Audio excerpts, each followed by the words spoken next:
My strategy is like, hey, I like this place. I want them to thrive. I'm going to leave a review, and I'm going to put some work into the review. I'm going to share photos. It's like, appreciate that. Yeah. Thank you. Right. Yeah. Like, I Yeah. know the value of a review. It's like, Yeah. I want that acknowledgement. I know I'm more likely to go back to the place if they respond, If there's fun. even if I'm 5 out of 5. I would hate for them to think, oh, this is a loyal guest, happy. They're coming back regardless of whether I respond or Yeah. not.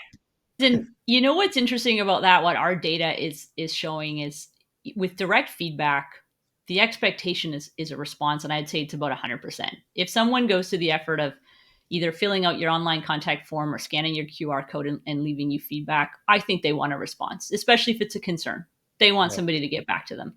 Yeah. Yeah. But what we find with online, whether it's Yelp or Google, even if we solicit that guest to take that conversation offline, we're sitting at about 10% that actually do. And so it very much feels like this fire and forget.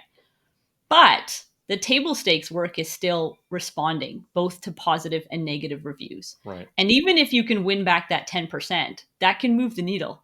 And so having, part of that, what our recommendations would be is have a strategy for that. If you're looking at Google reviews specifically, for example, respond to it all, positive or negative, and then have a mechanism to take that conversation offline with the guest. Either you invite them to fill in some form or email some address, but whatever it happens to be, take that conversation offline because that's all you can do. You can't actually resolve it directly in that public space.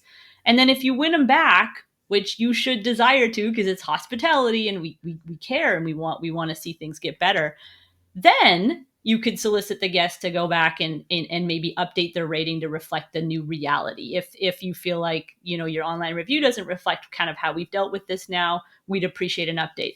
You never ask them to actually increase the rating or anything like that. Like, just be No. authentic about it and be Yeah. genuine. Like if you feel like they're super happy and you crushed it, I think it's fair to solicit and ask for an update. So, The, measuring that is important.